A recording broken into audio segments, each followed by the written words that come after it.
Está pronto aí para começarmos o estudo de hoje?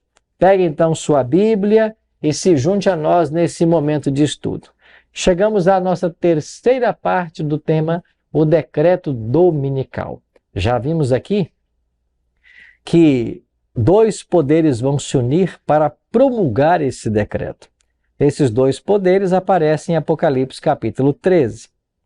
Nos dois primeiros programas, na semana passada, quarta e quinta-feira, nós identificamos o primeiro poder, que é a besta que sai do mar, e identificamos esse poder como sendo Roma papal.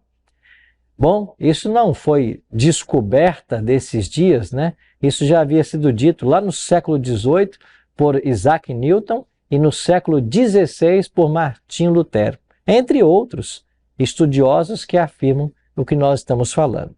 Então, a besta que sai do mar e o chifre pequeno de Daniel capítulo 7 representam o mesmo poder, o sistema papal. E vimos aqui 4 características desse sistema apontadas em Daniel e Apocalipse. Caso você perdeu esse programa, ou os 2 primeiros programas sobre o decreto dominical, volta no nosso canal no YouTube, Arilton Oliveira, e ali você vai encontrar os 2 primeiros episódios. Hoje vamos para a parte 3.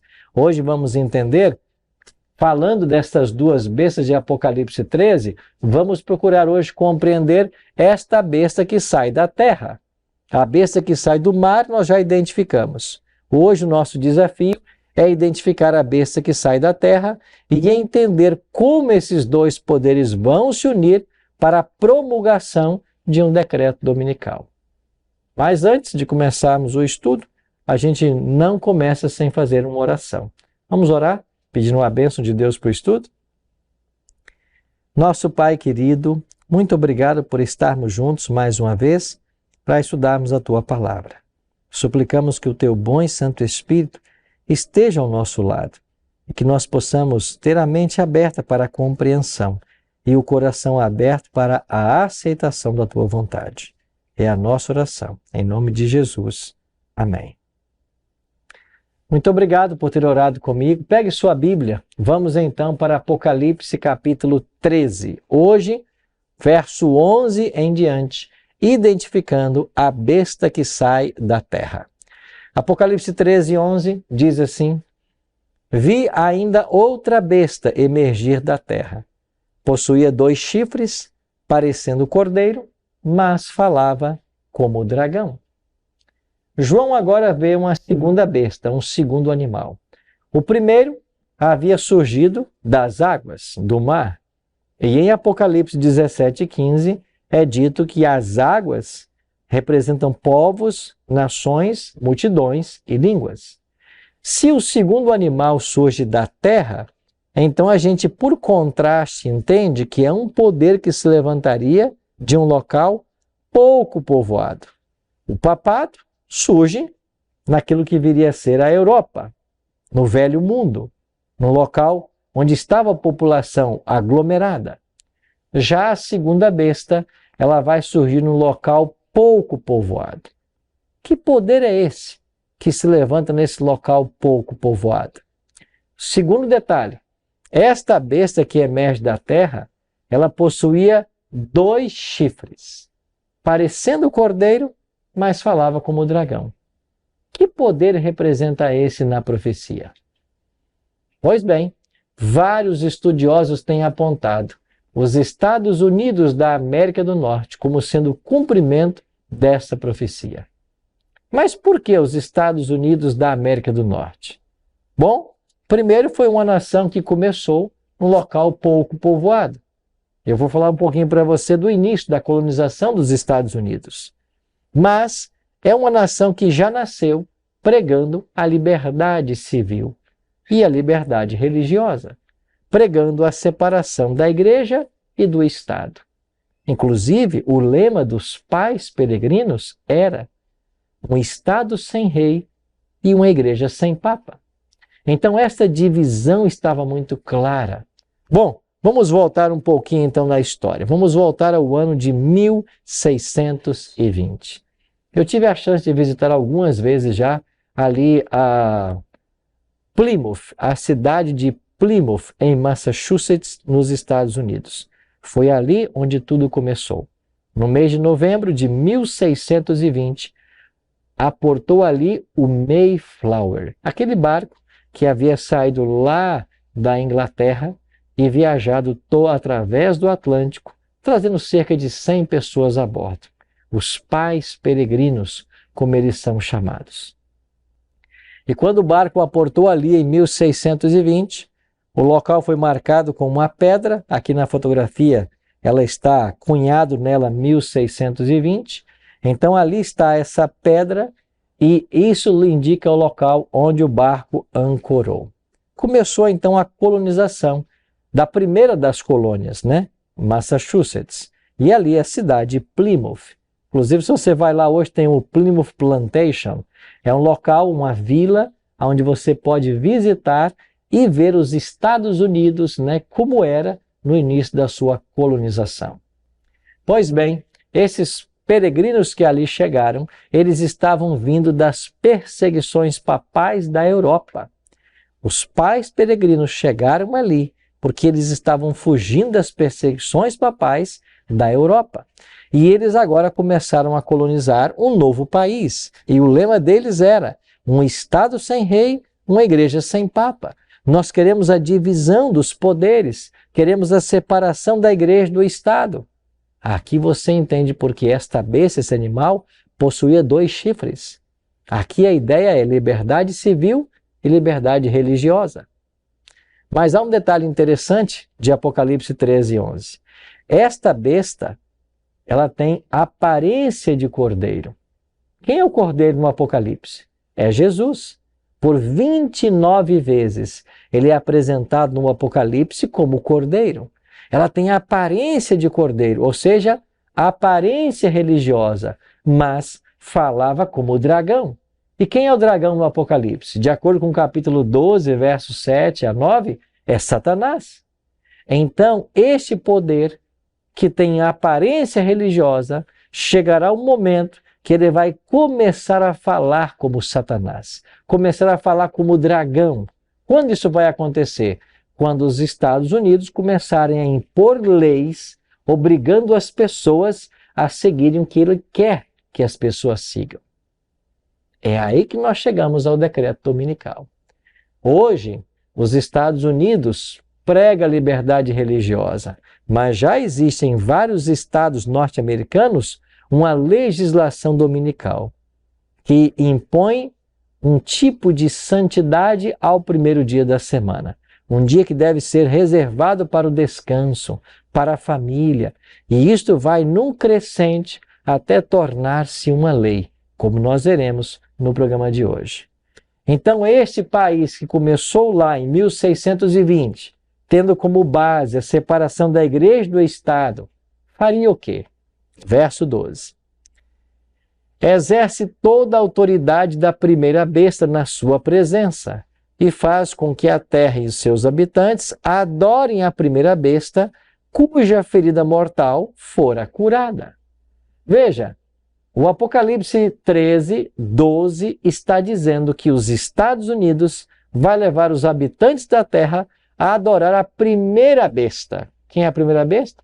O papado, como vimos na semana passada. Vai adorar ao sistema papal, aquela que ferida a espada sobreviveu.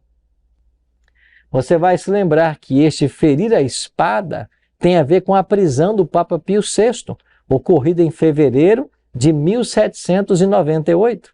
Então, os Estados Unidos vai trabalhar com os habitantes da terra, não só o seu país, mas os habitantes da terra, para que eles adorem ao papado. Como isso será feito? Através da imposição de um dia de guarda criado pelo papado. Está lembrado que na semana passada nós fizemos aqui uma análise da lei de Deus e daquilo que ensina o catecismo? Está lembrado disso? Está lembrado que na lei de Deus o 2º mandamento proíbe a adoração de imagem de escultura e no catecismo esse mandamento não aparece? Você está lembrado que na lei de Deus, em Êxodo 20, verso 11, é dito que nós devemos santificar o sábado, o 7º dia da semana, e no catecismo coloca guardar domingos e dias de festas? Então, essa criação do papado, que é o domingo, será forma com que os Estados Unidos vai tentar levar os habitantes da Terra a adorá-lo. Mas como isso será feito? Verso 16. A todos, os pequenos e os grandes, os ricos e os pobres, os livres e os escravos, faz que lhes seja dada certa marca sobre a mão direita ou sobre a fronte, para que ninguém possa comprar ou vender, senão aquele que tem a marca, o nome da besta e o número do seu nome. Esse sistema vai levar os habitantes da terra a adorar o papado. E aqueles que não aceitarem esse dia de adoração que será imposto, serão privados de comprar e de vender. Interessante ao vermos o avanço da moeda. E hoje, existem vários países do mundo onde não existe mais o dinheiro impresso. O Brasil caminha também para isso. Temos uma moeda virtual.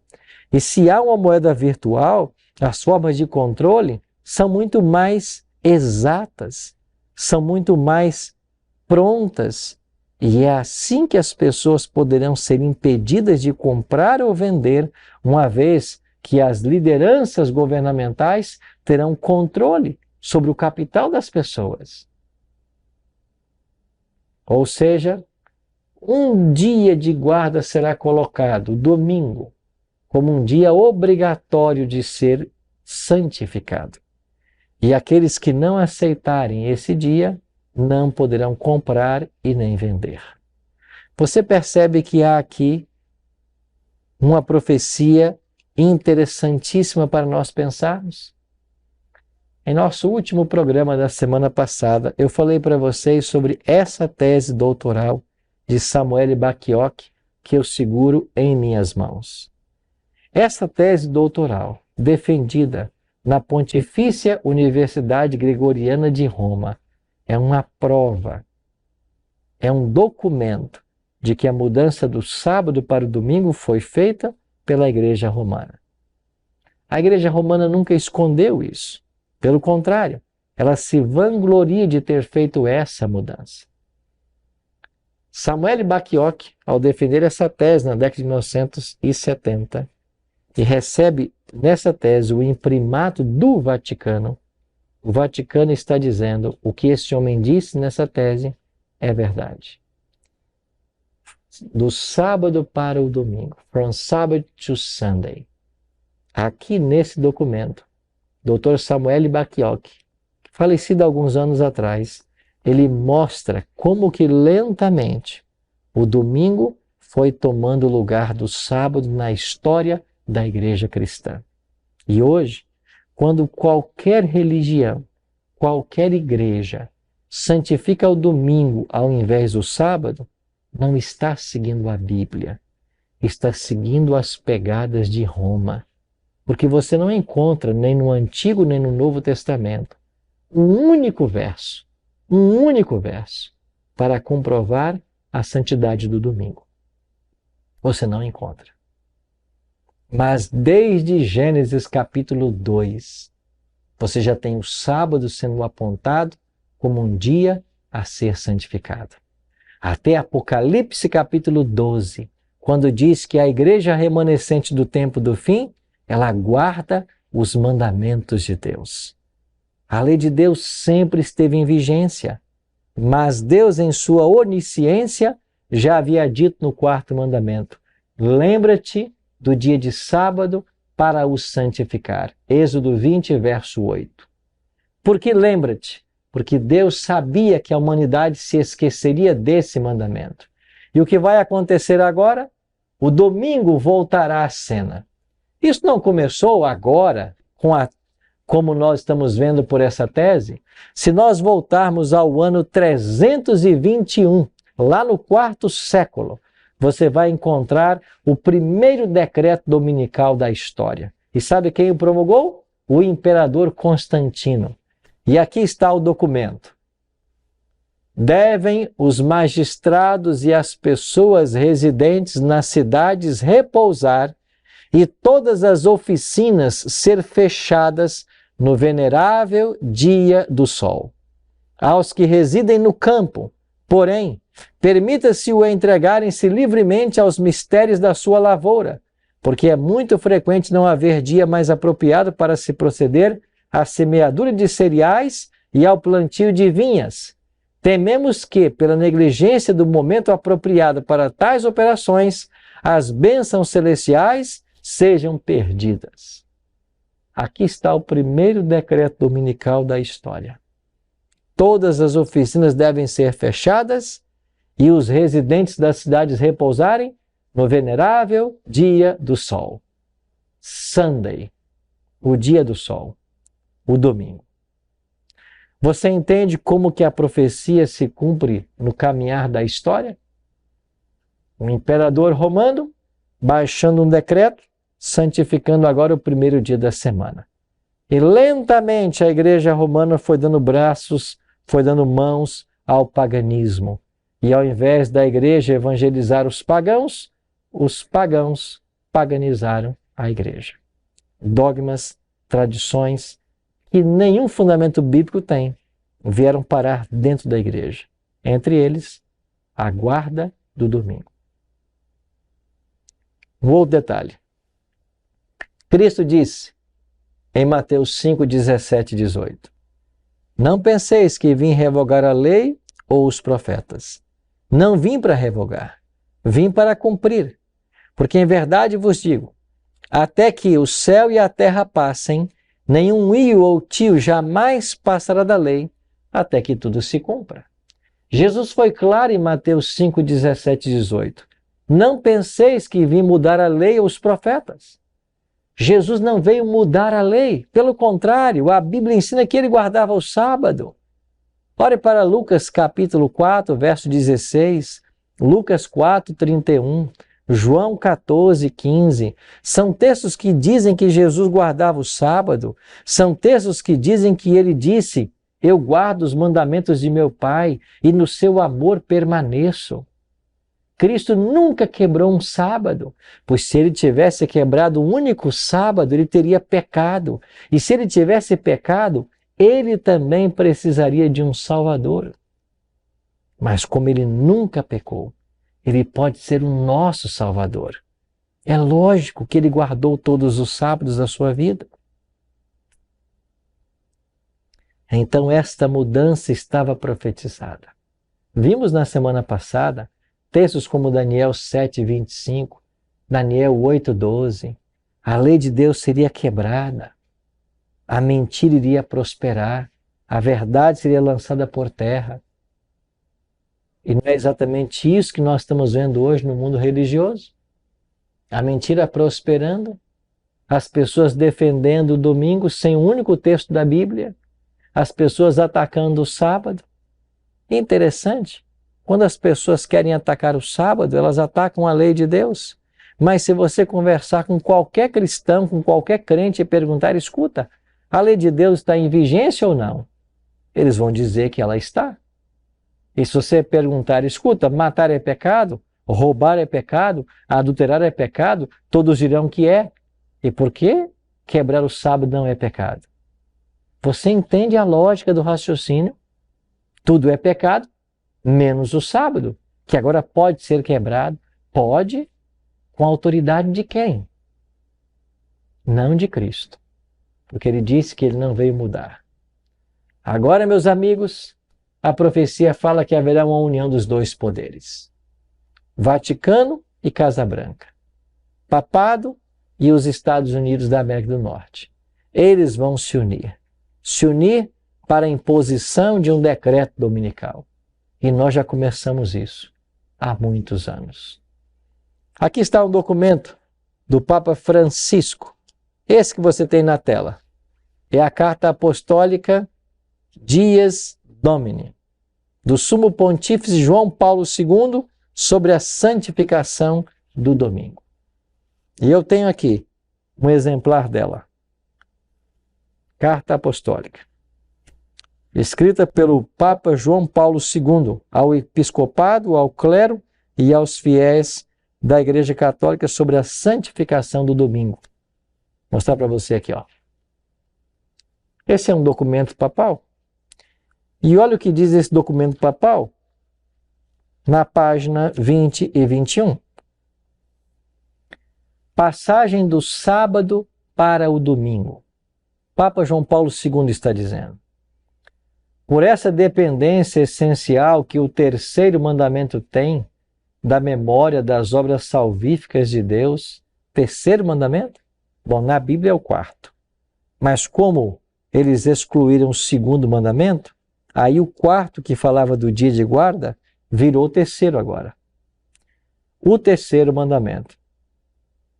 Então, como ele tem a memória das obras salvíficas de Deus, os cristãos, apercebendo-se da originalidade do tempo novo e definitivo inaugurado por Cristo, assumiram como festivo o primeiro dia depois do sábado, porque nele se deu a ressurreição do Senhor.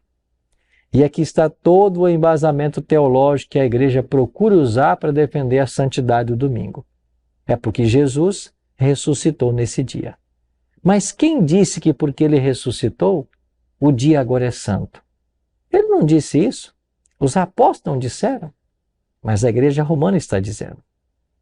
Página 21.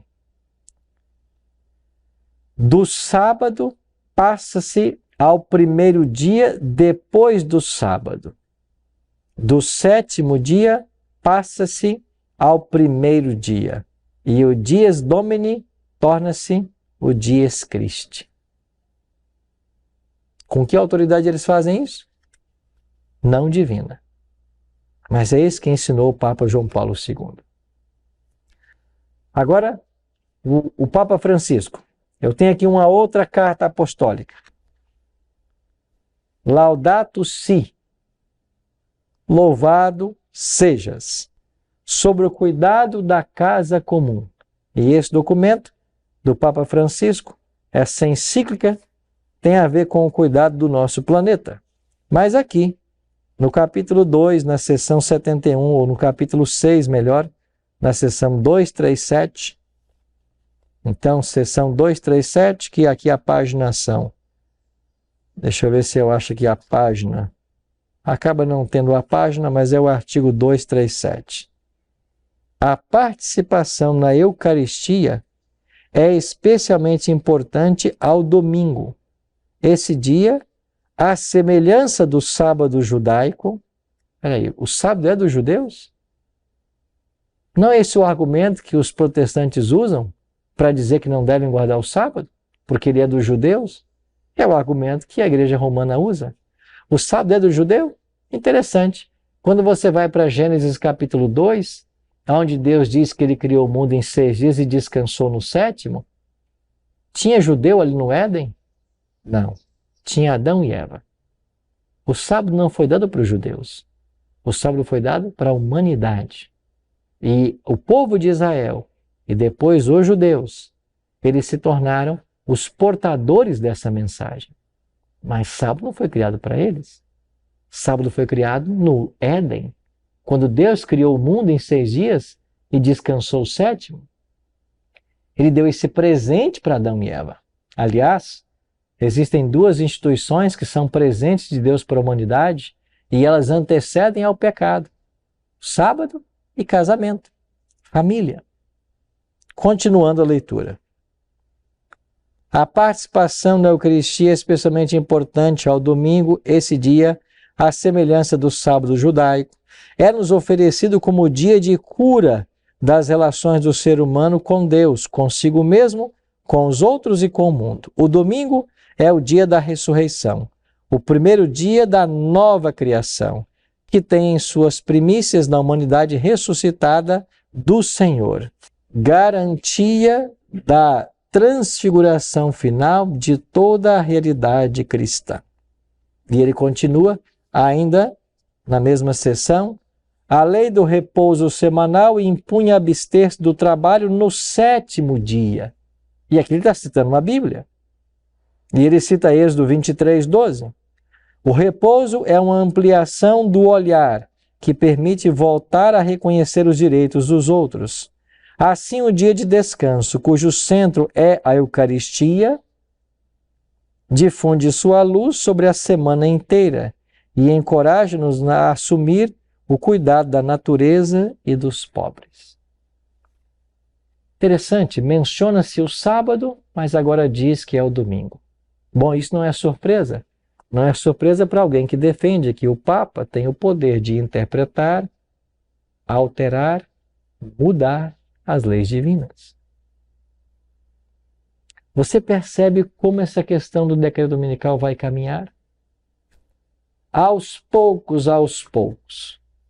o domingo foi tomando proeminência no cristianismo, até que chegamos hoje, no nosso pleno século XXI, e todas as religiões santificando o domingo e se esquecendo do sábado. Todas não. Nós, adventistas do sétimo dia, não nos achamos melhores do que ninguém, mas somos uma igreja que nasceu de uma profecia, num tempo profético, para ajudar as pessoas do mundo a compreenderem de que a lei de Deus não pode ser rejeitada, não pode ser pisada, não pode ser ignorada, porque ela é o padrão do juízo de Deus. A Igreja Adventista do sétimo dia surgiu para ajudar as pessoas a entender que esse mandamento não foi anulado, não foi mudado. Ele está em vigência. E é por isso que essa mensagem está chegando para você agora.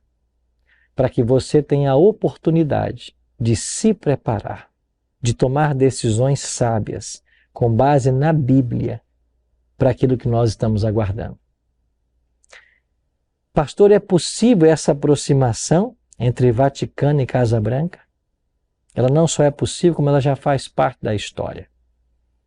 Olhe para essa foto. O presidente dos Estados Unidos, Ronald Reagan, e o Papa João Paulo II. Quando eles se encontraram nessa ocasião, a revista Time trouxe como matéria de capa a Santa Aliança. Uma revista secular, chamando esse encontro de uma Santa Aliança. E daí para cá, evento da década de 80, os laços diplomáticos entre Vaticano e Casa Branca começaram a se estreitar. E chegará ao ponto de então o domingo ser colocado como a marca da besta. Em contrário, ou em lugar do sábado, como a marca de Deus. Então a humanidade terá que decidir se aceita o selo de Deus ou se recebe a marca da besta. Agora não se esqueça. Depois desse decreto impedir a compra e venda, virá um outro decreto, que aparece aqui no versículo 15 do capítulo 13. E foi-lhe dado comunicar fôlego à imagem da besta, para que não só a imagem falasse, como ainda fizesse morrer quantos não adorassem a imagem da besta. Ou seja, primeiro não vai poder comprar e nem vender quem não aceitar a imposição do domingo. E depois serão declarados réus de morte. Quando esses poderes se unir, haverá uma perseguição contra o fiel povo de Deus. Mas Cristo não advertiu a todos nós sobre isso? Ele disse, se perseguiram assim vosso mestre, também perseguirão a vós outros. É isso mesmo, amigo. Quando nós nos colocamos de pé pela verdade, quando nós aceitamos só a palavra de Deus como autoridade, quando nós deixamos de lado as tradições, os ritos, os dogmas e ficamos só com a palavra de Deus, nós sofreremos sanções. E a profecia indica que chegará um tempo em que mesmo seremos ameaçados de morte. Isso tudo nos indica que na ampulheta divina do tempo, os últimos grãos já estão caindo e o fim se aproxima. E eu e você precisamos escolher de que lado nós iremos ficar. A pergunta que eu faço para você hoje é: de que lado você vai ficar nesse grande conflito entre o bem e o mal, entre a verdade e a mentira, entre o sábado e o domingo? De que lado você vai ficar? Pois eu tenho um convite especial a te fazer. Eu queria que você pensasse nele enquanto você ouve essa canção. Mas o convite é, no próximo sábado, procure uma igreja adventista mais perto da sua casa. Venha nos fazer uma visita. Procure aprender mais sobre esse tema, porque esse tema será o tema divisor de águas no final da história desse mundo. Chegue lá na igreja e diga assim, olha, eu estou aqui porque o pastor Arilton me convidou. Eu assisti o programa dele no SBT, eu assisti o programa dele no canal no YouTube, e eu estou aqui porque ele me convidou para visitar vocês. Procure uma igreja adventista mais perto da sua casa. Lá você vai encontrar pessoas que vão poder te ajudar a conhecer mais da Bíblia. Você vai poder se aprofundar nesse assunto. Você vai poder tirar as dúvidas que você possui. E você terá a oportunidade de tomar uma decisão ao lado do Senhor e da sua verdade. Querido amigo, querida amiga, talvez o programa de hoje trouxe para você muitas revelações. Talvez você está chocado diante de descobertas que você está fazendo. Mas eu tenho orado que o Espírito Santo de Deus possa estar conduzindo a sua história. Venha nos visitar no próximo sábado. Acesse o nosso site, vai aparecer aqui na tela, encontreumaigreja.com.br. Acesse esse site, encontre uma igreja adventista mais perto da sua casa, vai nos fazer uma visita, leve a sua Bíblia, Procure a ajuda das pessoas ali, dos nossos pastores, dos nossos líderes. Tire todas as suas dúvidas. Se posicione nesse grande conflito entre a verdade e a mentira. Porque é isso que vai acontecer segundo as profecias. Hoje, nós ainda temos liberdade de obedecer o mandamento. Daqui a pouco, haverá leis, sanções que atrapalharão a obediência. Mas todo aquele que permanecer fiel, todo aquele que for fiel até o fim, esse será salvo. E é isso que Deus quer para mim e para você. Salvação e vida eterna. Tome agora mesmo a decisão de ser fiel ao Senhor naquilo que você está aprendendo. Ora comigo. Pai querido, muito obrigado, Senhor, pelas importantes revelações da Tua Palavra que hoje nos foram feitas. Nos ajuda, bom Deus, a andarmos nos Teus caminhos e a fazermos a Tua vontade. Permanece ao nosso lado e nos prepara para a Tua volta. É a nossa oração. Em nome de Jesus. Amém.